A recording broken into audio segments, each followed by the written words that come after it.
It is my pleasure to introduce today's presenter, Ray Lugo. Since graduating with a telecommunications degree in the late 80s, Ray has worked for several organizations, including IBM, ROLM, MCI WorldCom, Realcomm, Metropolitan Fiber Systems, where he installed and maintained telecom systems and witnessed the early evolution of VoIP implemented on LANs.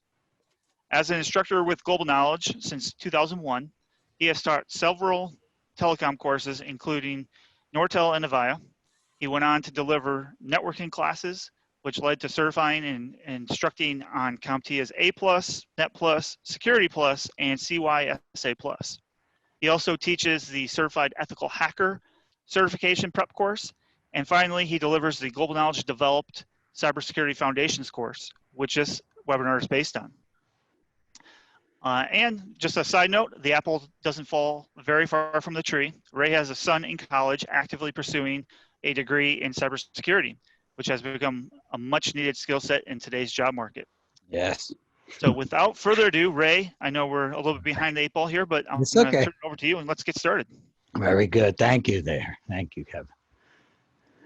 All right. Well, welcome everyone. I'll be presenting to you trends in cybersecurity. And here I'm covering cybersecurity design constraints, driving forces. How connected are you? How reliant on connectivity are you? Identity management, cybersecurity standards, and training.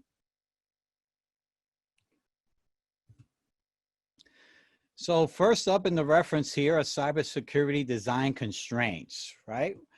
What organizations might encounter that might impede them from having the proper cybersecurity measures implemented on their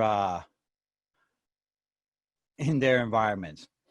No, it's that it stems from one of our courses, module 16. No, I didn't present all 16 yet. This is from module 16. So here it says, you know, constraints that may prevent having ideal IT or IT security solutions in place. You know, budget is a factor, yeah, right? Budget could be a constraint. But, you know, and sometimes it's hard for someone to invest in something up front, right? And have the budget to do so. But I always tell people, you gotta factor this in. It may be more costly if you don't invest enough in your cybersecurity measures and a breach happens, right? An incident happens, that might even be more costly to your organization. So sometimes you gotta have that foresight, you know, let's spend and have the proper measures now, right, to try to prevent things and have the right cybersecurity, right, implemented in our environment, so it doesn't lead to an incident that could cost us more. Regulations could factor in there too. You gotta, you know, factor though that depending on the type of data you have in your environment, that might require that you meet certain regulation standards as well. So, you know, that factors in, and what you apply, right, may not be sufficient in that regard.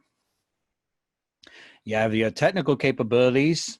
Sometimes, you know, well, you know, technology gets better as time goes along, and new technical solutions may be available that you haven't applied yet in your environment. So you might have to reconsider, right, in that regard, and bring in, you know, whatever technology offers now. Like a hot trend now, for example, in cybersecurity is artificial intelligence, for example, and, you know, having solutions that do AI analysis in the environment to protect one.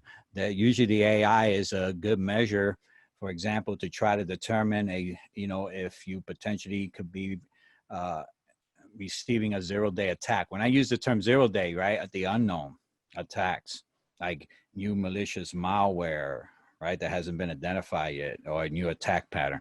And so there's newer solutions now, sandboxing, artificial intelligence, that could address those type of, you know, zero-day scenarios. But maybe sometimes organizations are not aware and they don't apply those new technologies, right? And that becomes a constraint to them. You know, it refers to design capacity limitations when it comes to materials, equipment, capability, and process put in place. Staffing is another factor. You know, organizations must consider that we have in-house support, right? To support our cybersecurity implementations, or maybe involving a third party in that regard if you don't have, direct in-house support. But many organizations, understand the need and the rapid response needed for cybersecurity. So many organizations would employ, right, individuals and form a incident response team, right, within the organization itself. And of course, train those members. So when, a cybersecurity incident happens, they could immediately start identifying and responding to it. They mentioned political issues there. One thing about cybersecurity is you got to do proper monitoring. And so that could lead to, the concept of, oh, is my privacy in violation? So that kind of plays into the politic aspect. But, organizations have to address that with policies, right? You have to make users understand this is what we're going to monitor and this is how we're going to monitor it. And we're letting you know, right? We're checking out your email correspondence, maybe your phone calls and such, maybe even physical monitoring to cameras, right? So that all has to be addressed in policy so someone doesn't feel like, oh, my privacy rights are being violated here, right, by these measures, all right? But, those are some of the constraints that you have to consider and how you're going to overcome those constraints, right, to have the proper cybersecurity implementations in your environments.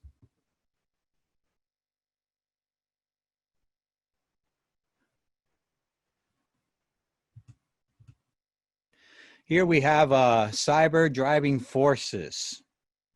What motivates these black hats? When I use the term black hat, that always describes, right, the malicious attacker. Well, you see in this depiction here, if you look towards the bottom there, you see the black hat person, right, what they're calling the cyber terrorism and cyber crime, right, committing that.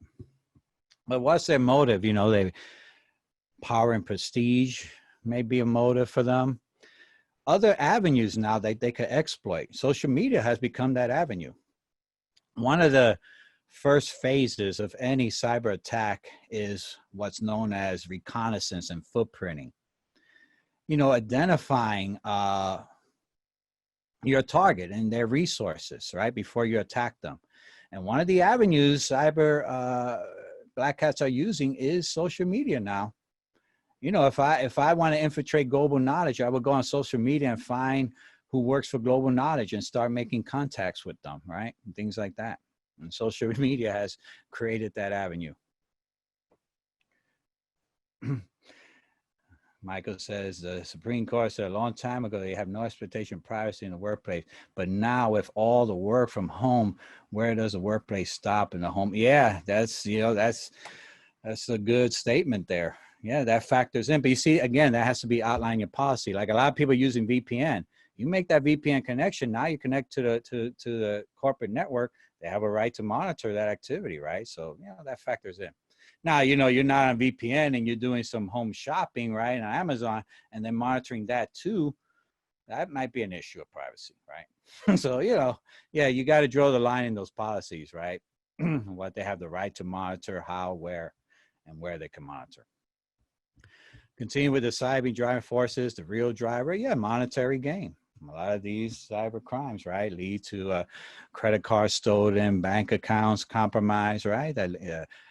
PII information compromised that leads to identity theft, right? Taking out accounts for monetary gain. But then everything is connected to the internet now. Look what happened now, schools going online. But even before COVID, schools were online already, right? It's now that other schools have to play catch up, but it says, right, get online too. The Internet of Things, right, IoT, everything's connected now to the internet, right? Light bulbs, thermostats, refrigerators. Well, that creates new avenues that the black hats could potentially compromise as well, right? These IoTs, if you could get them to them from the internet, well, guess what? So can potentially a black hat. And that's already happened, unfortunately, right? And so that's all their motives now. Right? That's what motivates them, their driving force.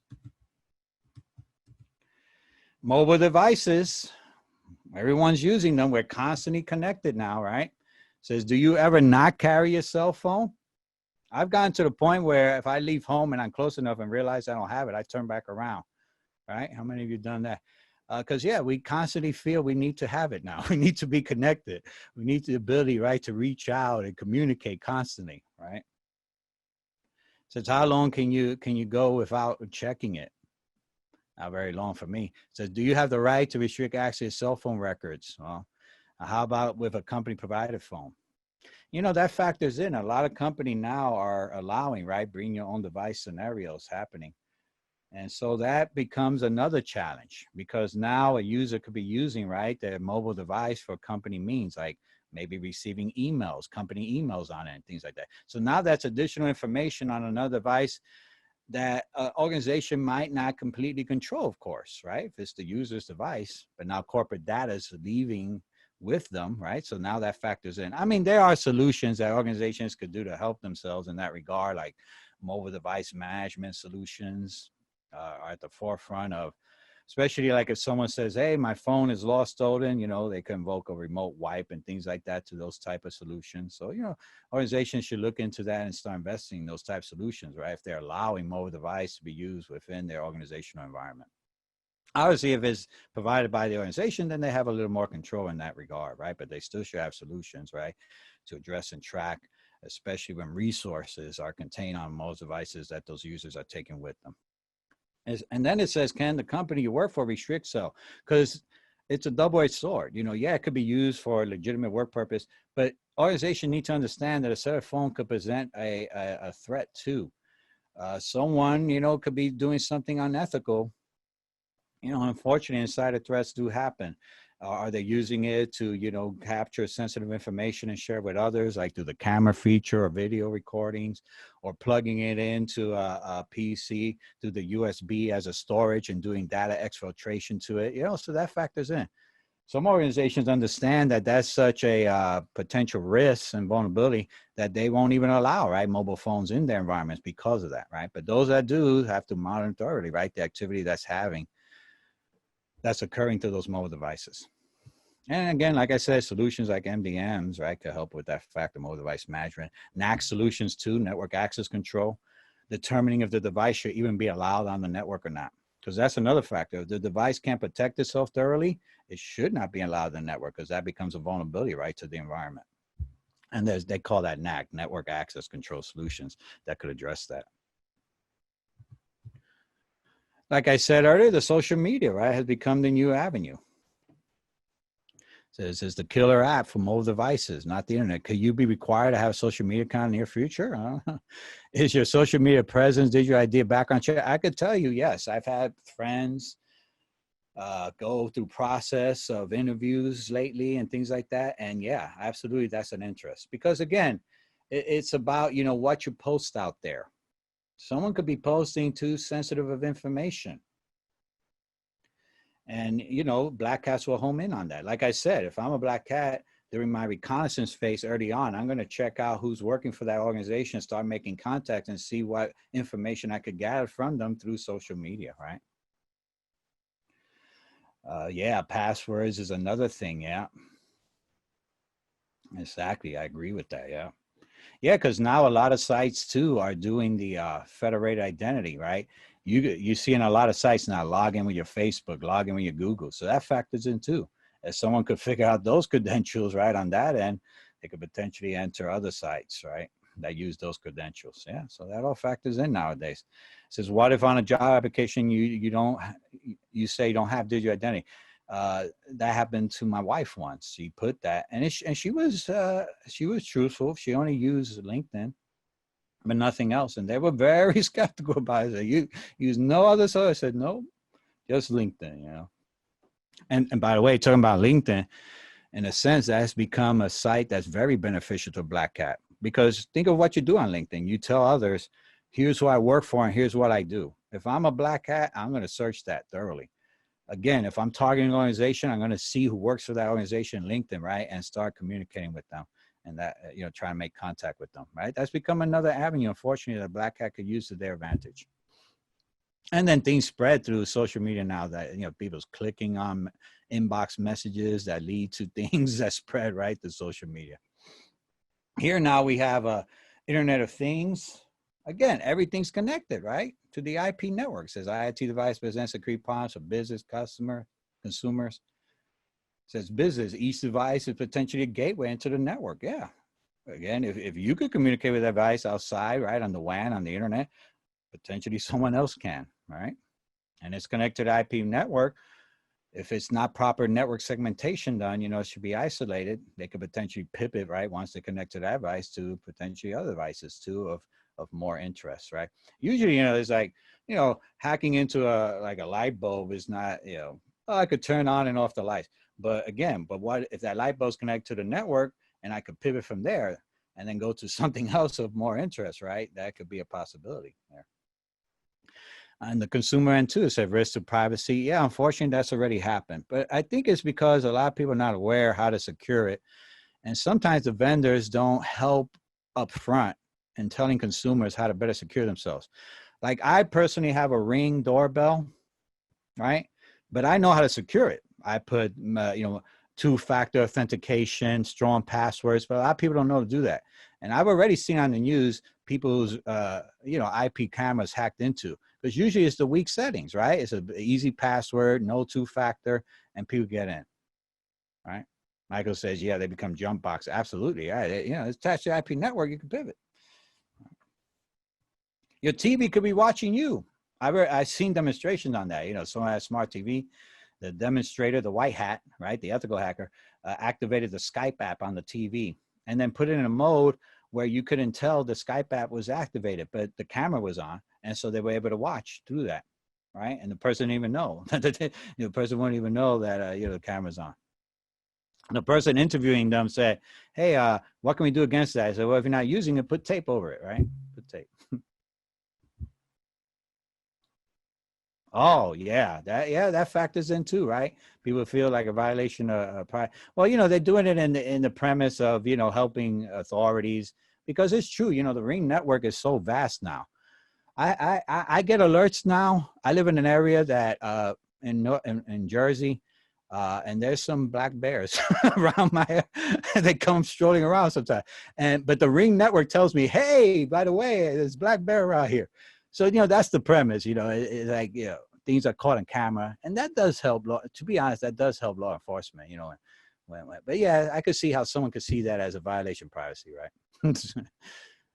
Here, yes, another big concern is industrial control systems, supervising, control, and data acquisition environments. If any of you are in the environments, you know, right? Yeah, you know, again, when it comes to the cameras and such, if it's meant for your home security, so you're just gonna have to have strong, you know, authentication process, right, and so forth.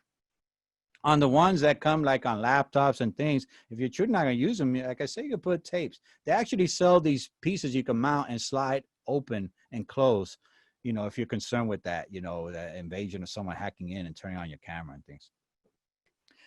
Now, these SCADA systems, yeah, big concerns, electrical grids, water supplies. You know, they talk about cyber warfare. Not that I don't like mentioning war in general, but the next war between countries could start as a cyber attack, where one country infiltrates, you know, another country's electrical grid, water supply, and disrupts them on purpose. That would create a lot of havoc. And that's a big concern, big concern. So it's have become targets of black hats.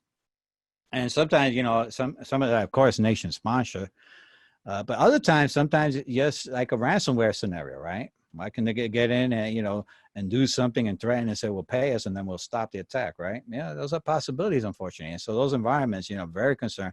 And again, everything now is connected to IP network. And so they have to be, you know, thoroughly secure, you know, keep things up to date, firewall, intrusion detection system, right? Proper alerting and monitoring. I mean, it's vital in those environments. Proper network segmenting has to occur, right, to prevent attacks in those areas. So there's a need for standardization when it comes to security. It says the lack of security standards for IoT devices leaves network vulnerable. So they are developing standards. They mentioned the Open Trust Protocol. That's what OTRP is, says offer a solution. This is to provide secure architecture and code management to protect connected devices. The OTRP is currently an internet draft. Well, you know, by the Internet Engineering Task Force, as information is found, right? And you could go to datatracker.ietf.org, right, for additional information to standardization of security protection standards for IoT devices, right? And the measures that should be applied to secure them. Where new technologies, right, are developed, will security be a priority? They're going to have to be. Does cyber law keep up with new technologies? It changes so fast that it's hard, right, for laws to keep up. But they're going to have to start, right, trying to keep up with them. It says, will you have the right or power to restrict access and storage of personal information? Could your medical history come part of background check? Who will own the internet in the future, right? Well, now, your internet's comprised of different ISP, right? Internet service provider, all interconnected with each other. And then how connected are you, right? We're constantly online. I know I am, all day long. Well, I teach a lot of virtual classes to begin with. So I'm online doing virtual classes all day long, right? This webinar is online. But then after class, after this webinar, I'll go on Amazon and I'll start shopping. I'll go and look at my bank account, make sure no one's, depleted my funds. So I'm constantly online, right? We all are constantly online. But that creates avenue, that creates possibilities, right, for the black hats to focus in on too, right, and try to compromise us because of that. Right? There's attacks that center on attacking your through your browser. You could be at a legitimate website like your bank site, but unfortunately encounter a cross-site scripting attack, we call it. A malicious script that runs to your browser can run scripts, and maybe that malicious script submits a request to transfer money out of your bank account. That could happen. That's called, cross-site scripting request forgery attack. These are possibilities, unfortunately, because the attackers know we're constantly connected, right? And so we need to take measure, especially, now enterprise environments usually, understand that, right? And possibilities keep things up to date, have proper protection on the workstations and such. At least they should, right? Have endpoint devices like firewalls protecting ideas. But what about at home? A lot of people don't have. Well, they might have the built-in Windows Defender. I'm not trying to knock Windows Defender, but sometimes you need the way it's getting with as much as we're connected, especially the IoT and sometimes you got to consider additional purchases to defend yourself better. They sell firewalls gear for the home market, for example. They're more protection beyond than just your router protection. The routers say they got the firewall. Yeah, but usually that's basic packet filtering. It doesn't necessarily identify a malware trying to get into your home network, right? But there's firewalls at that level now where they could try to recognize a malware trying to get in and stop it at the firewall level instead of letting your client having to deal with it. So you got to consider these solutions. They're available now. You could get them. It would become a an investment as they don't a couple $100, but like I always say, going back to earlier, right? Budget. You could say, oh, I don't want to invest in that now, but then if something happens, that could be more costly to you, right? And then you'll say, oh, what could I have done to prevent this? Well, you could invest it in this, right? There's better firewall for your home, right? That could protect you better than your basic router can, things like that, right? You really got to think of those terms. If you're that connected, you truly got to start thinking that way, right? Even for personal use, right? Organizations understand they got to do that in their environments, right? Says, how many people do you know who don't use the internet? The other person that I don't know is my dad, but my dad is 82 years old. So he refuses to learn any new technology, right? So I don't blame him. Says, how many computers on your home today? Too many. Everything's computerized, right? Everything's connected, computerized, right? On the IP network. I remember, when I first started gaming back when, Atari consoles, right? That wasn't connected to the internet. If my friend wanted to play with me, they had to come to my house and we play, Pac-Man and Donkey Kong on it. Now, my son is playing with people all over the world, right? That's, we're all connected, right? It says if the internet were to be down for a few days, what would be the impact? Well, I could tell you, for me, I won't be working because virtual classes, I need the internet. It says, how will you buy things? What? Go to a store? No Amazon, right? It says, even your electronic payments aren't working. How much cash do you have? Yeah, I don't carry any cash with me nowadays, right? But we rely that, we're going to be able to make those payments and those systems are up, right, and accessible. It says, how will you get more cash? ATM machine not working. How will you pay at a store? We're all nowadays people are using their phones to make payments, right? So, you use the phone for everything. It says, how will you get paid, right? Or the pod won't be working. Go for barter. Yeah, yeah. We revert back to that, right? Barter system. And it says identity management. It says the more connected we become, the bigger issue, right? Identity management becomes. It says options for reducing the number of IDs and passwords. There's that federated identity reference. Again, one set of credentials you use, right, to access multiple sites or resources. Even in organization, federated identity is being used, right? You access a local resource within your organization, but then when you go to authenticate, it could go out to the cloud, like to Amazon or Microsoft, and they'll authenticate you. And if you authenticate correctly, they bring back a token and say, okay, grant them access. But then you could use the same credentials, right, to access multiple resources. So that creates a federated identity, scenario. Biometrics now being applied more and more, right? Fingerprint reading on phone, facial recognition, smart cards, and radio frequency identifier. RFID helps, especially for asset tracking. You could even put it on to have some for mobile phones. So, you could track it that way as well, besides the GPS. Password management tools. Password management tools could definitely help the user, especially, to remember the passwords for them and insert it during authentication process. That way their passwords could be more complex too, right? But then the password management system recalls it for them, right? And invokes it. Many organizations are using that to their advantage, right? To help the users. If not, users start writing things down and remember it, right? And it makes it less secure. It says, how many different systems do you access today at work and at home, right?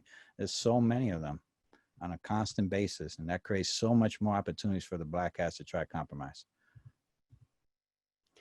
And here, cybersecurity standards are developed, and the different organizations involved, right, with developing those type of cybersecurity standards. You have, NIST, National Institute of Standard Technology.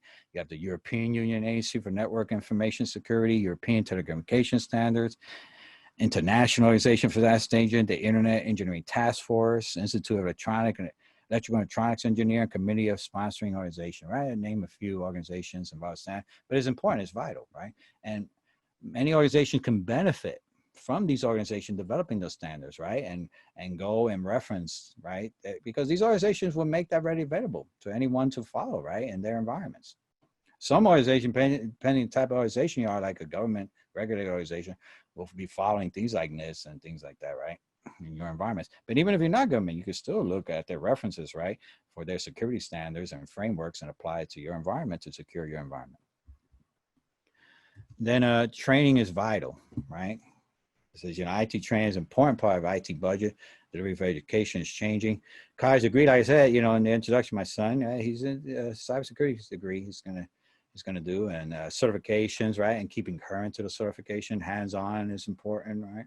It says consider training in other fields, Linux and Unix, virtualization. IP version 6, I know organization not rushing to implement it, but it's more secure than 4 inherently. Includes like IPsec within it. No certificate for this webinar. Networking certifications and vendor specific, like Global Knowledge, we teach vendor specific products like Palo Alto, SonicWall, right? And Cisco products. And you attain those classes and learn specifics, right? Of products then you invoke in one's environment to protect oneself, right? And other certifications along those lines. And here's just kind of an outline, right, of planning your journey and, different classes that we offer here in Global Knowledge.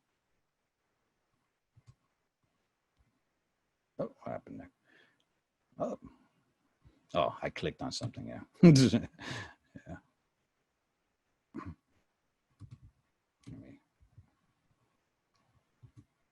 All right, so this is an outline of the courses we offer here at Global Knowledge. Okay. All right, question time. Hey, Ray, this is Kevin. So yeah, we do have some questions that I believe we touched on some, but let's just make sure. Okay. So we do have about 15 minutes left, so let's make sure we cover those. So the first one, how the images in social sites are protected, as even after being locked by the images are vulnerable to screenshots and third-party DDoS. So how to protect against that? Yeah, that does factor in, and it's true. It's very hard to try to protect once something is on the internet and online. Like think of this particular webinar. Can I stop someone from videotaping it? No, right? So that all factors in, and that becomes the issue. But organizations, of course, you know, that's why, you know, laws are in place, you know, copyrighted content. It's illegal to distribute certain content and images. That's the only, in a sense, measure protecting. But truly, you know, once something is put out there, once something is online, you know, becomes a factor. Anyone could capture it at that point, and then it could exist anywhere they want. If you truly wanted to protect something, don't put it online, because once it goes online, truly, right, anyone could grab it at any point, right? And it's hard to protect about that. Sometimes, like some client sharing applications may have a measure to, you know, someone can't take a screenshot. Like when I teach the CH class, and when I use their slides, I can't run screen sharing applications, at least not on my end. But that doesn't stop someone else from doing it, right? And again, the moment it's out there, they can take pictures, they can make videos, right? And so that factors in, right? But, you know, there are laws about copyright and, you know, and sharing, and that's the other way. But to truly try to protect, once it's online, I could, you know, someone could capture it, right? If you truly wanted to keep it confidential constantly, you won't put it online, because you put it out online, anyone could capture it, unfortunately, right? That's right. So the next question we got is, what type of password should we choose while accessing banking online or related sites so that hackers cannot hack the data and we can Well, get rid of the cyber threats? yeah, it's got to be complex enough, right? Complex enough that, you know, when they mention complexity, they mention uppercase, lowercase, numbers, and symbols in your passwords, right? A lot of people are using passphrases nowadays because they do add to complexity. Like, you know, Mary had a little lamb, fleece of white of snow, could be your password. And that's called a passphrase. And they do help, especially against attack called brute force. Brute force is when someone tries every permutation of characters in the range of in your password character range until they get it. But if it's a long passphrase, it's harder to brute force, almost to the point where they can't. Right, but it depends if you're a good typist, though. But if you're not a typist, it could be short password. But I recommend no less than 12 characters, and then use a combination of uppercase, lowercase, numbers, and symbols. Try not to use easy dictionary words. There's an attack called dictionary attack, because they know people love to use dictionary words in their passwords. Try not to use any references where someone could social engineer, birth dates, names of family members, names of your pets. That's not a good idea to use. Yeah, it's easier for you to remember, but someone could acquire that information and see, well, let's see if they could use it for a password, right? So, and also, I know this is hard. Try to use different passwords for different sites. Don't use the same password for every site you ever access, because all it takes is someone compromising one of those sites and one of those credentials, and then if they find out where else you go, they say, well, let me see if they use the same password here. And if you do, right, and they can figure out your username, they're in. Right. Also, if a site offers two-factor authentication, turn it on. That's the best way. That's what I do. It's an extra step, but they'll text you a PIN to your phone. If the black hat doesn't have access to that text, even if they know your credentials, they can't get in. So do that for yourself. Use multi-factor. Most sites are invoking it anyway. Some sites leave it as an option. If it's an option, do that option. Turn it on. Yeah. All right, very good. The next one, it revolves around social media. So how can we block those fake social media accounts created in your name by someone else, especially on You Facebook and know, other sites? I've seen that happen. And it goes back to, do you know what? A lot of people refuse to put their picture up in their profiles. You know why? Because they're saying, if my picture is not up and I have nothing in my background, there's no pictures they could copy and imitate me. Because that's one of the actions. Again, it goes back to what I said earlier. The moment you put anything on the internet, you can't stop someone from capturing it. And if you put a picture on your profile and such, and I know people do that, right? Because you want to look and, oh yeah, that's the person. But someone's going to copy that and then use that, or keep your pictures private too. Because a lot of people, for some reason, don't know about those settings. Like Facebook, you can make almost everything private. You don't have to share a lot with the public, especially your pictures. I recommend never share your pictures with the public. Go into your settings and change it to only your friends. But here's the thing, this is a problem too. Black hats will try to convince you to become friends with them online. If they home in on you as a target, a lot of times what they would do is they would friend your other friends first to build up a friend list and then friend you. So you can see you have mutual friends between, and it builds a trust more. But it could be, if it's someone you truly don't know and other people don't know, I would consider not becoming friends with them.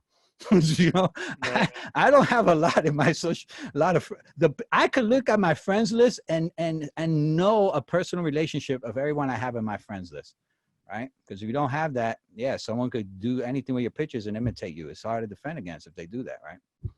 Yep. And so we touched on this, I think, a little bit, but if you can maybe expand upon this a little bit more. A question came in: how is AI changing the ongoing trends in cybersecurity, and how is it affecting new technology specific to developments and products to combat cyber threats? Yeah, you know, artificial intelligence now is one of the most effective ways to defend zero day. When I say zero day, is the unknown attacks. And they do analysis, right? And they see patterns that normal solutions won't see. You know, it's called like a trend analysis scenario, right? Some things that happen, like, you know, probes every other day, they could start tracking that, you know. And that could be an indicator of, you know, a precursor that someone's doing that intentionally, right, over a certain amount of time. But they'll try to remain undetected, right? So they won't do it as often. But AI will keep track of those things. AI is excellent for the zero-day malware, because usually what it does is, you know, traditional antivirus solutions detect malware by the signature. It's the malicious code. But like an AI solution would do sandboxing. And what it would do is says, okay, maybe this file is still malicious, even though I can't identify a signature. So let me run it in a virtual machine to isolate it and see the results of what it does to the virtual machine. If it's malicious, then I know it's a malicious file. You know, these are the type of things that AI are doing now for customers. And there's many vendors now that promote their AI solutions, right? And one should consider, right, to invest in those artificial intelligence for cybersecurity protection, right? Especially effective against the 0 days in that trend analysis. Yep. So this one is in regards to specific phones. Are Android phones more secure or Apple phones? I'm gonna shoot myself in the foot because I own an Android, but Apple is more secure. The factor is that Android allows third parties apps. Apple locks it down. But okay, let me say this: Android does allow you to install well, actually, Apple does too, antivirus and firewall solutions on the Android. But the factor is, be careful where you're downloading apps. That's the big factor when it comes to Android. You know, Apple controls that side, unless you jailbreak your Apple phone. But I advise don't jailbreak your Apple phone. Jailbreaking means you put unauthorized firmware so you can put anything you want on it. People were doing that. Same thing with Android. It's called rooting. Don't do that.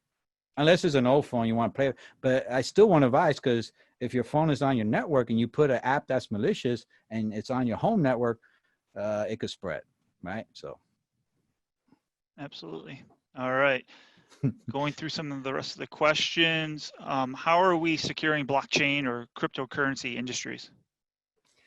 Oh, that factors in. You know, blockchain is a decentralized environment, right, and distributed. And that's the protection that blockchains incurs.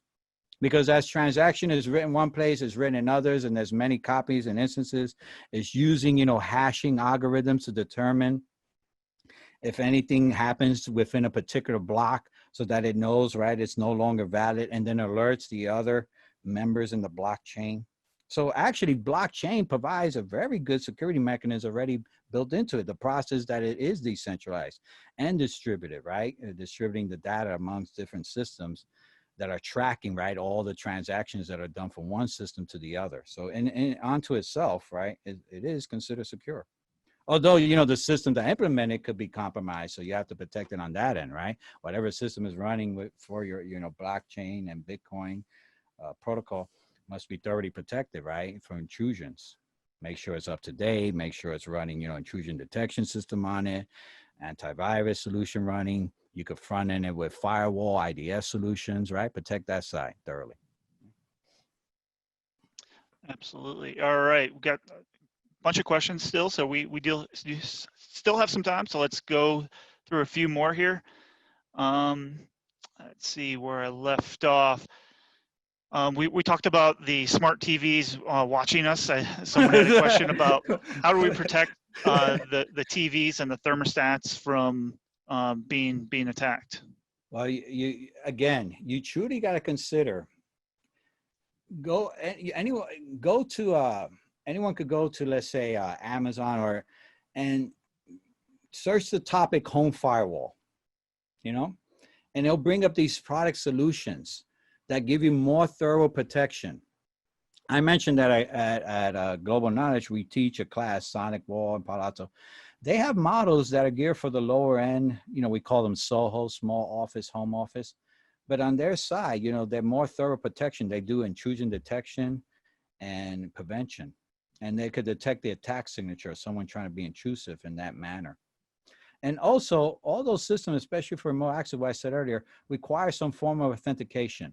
Now, a lot of those products are offering multi-factor authentication. If you're only using a single factor, make sure that password is complex enough, right? And because if it's not complex enough and someone could derive it, they're going to get in and be able to launch this app. And to be honest, if you're not using a feature like back in the smart TV category, if it has a built-in camera, you could physically block it if you're never using it, right? But on the things like, you know, your thermostat stuff, invoke. A lot of those vendors give two-factor authentication now. Invoke that. Make sure you have it. Make sure your passwords are not weak. Okay. And invest in a home firewall, a true firewall, not just the one built into your home router. Okay. Yep, that's a good good advice there. So another question came in. What are your views regarding recent hacking of high-profile people's Twitter accounts in which the hacker requested for Bitcoins? How can incidents like this be prevented? Again, you know, it depends again at the hacking level, but it probably does scenario where again people just are too comfortable with using weaker credentials, right, and not offering the higher credentials. But unfortunately, it depends where the source stems from. You know, I'm sure though Twitter on their end are being responsible, I hope, of course, to secure their systems ultimately. So a lot of it falls on the user level side, right? They don't have, you know, again, weaker authentication credential on their end, so it makes it more easily hackable, right? And then could be used by the black hat for other malicious intent. So again, just secure all your media accounts, wherever it is, your Facebook, your Twitters, have stronger, complex passwords. Maybe use the passphrase strategy that I mentioned, right? And that strengthens your passwords there. And as long as the vendor is doing their due diligence on their end, they should be. Hopefully, you know, they're not leaving things vulnerable on their side. Then you should be secure. Yeah.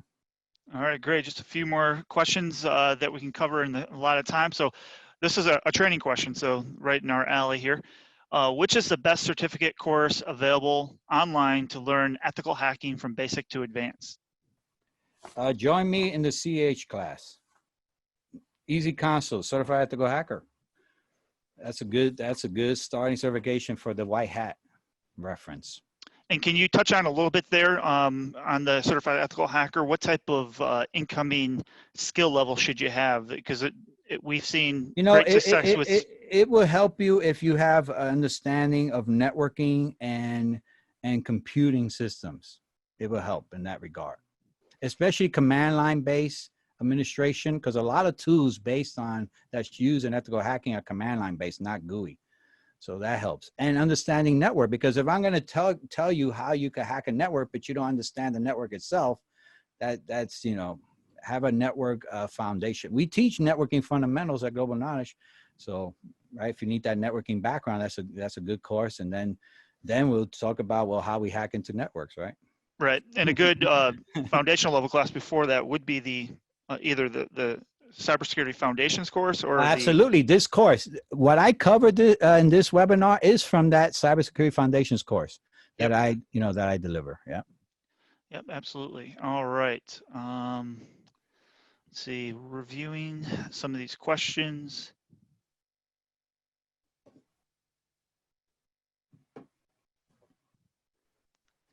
And we are almost at the top of the hour, so I know there's quite a bit of questions left. So what we can do is we can compile these questions and we can send out maybe a Q&A response to the emails when we send out the slides and the link to the webinar. But we do appreciate everyone's time. So Ray, I know we just have a little bit to wrap up Yeah. before here. Yeah, So can you see if, are you yeah. sharing the screen Yeah, still I'm about, sharing the screen. Yeah. okay, very good. So we appreciate everyone's time today. And as a thank you, we definitely want to let you know that we're offering a 25% off your next Global Knowledge course. So there is a code that you would need to use, and it's webinar 25 in the US and CA webinar 25 in Canada. And so you can use that on some of the courses we talked about, the Cybersecurity Foundations course, CompTIA Security Plus, and some more intermediate level courses that we have in our portfolio. So we'd love to have you in class so we can take a deeper dive into some of these topics. And if there's additional inquiries on webinars like this, you can visit globalknowledge.com to access free resources like technical articles, white papers, and webinars. So this concludes the webinar. We appreciate your time and thank you and have a great rest of the day. All right. Thank you, everyone. Thanks, Ray.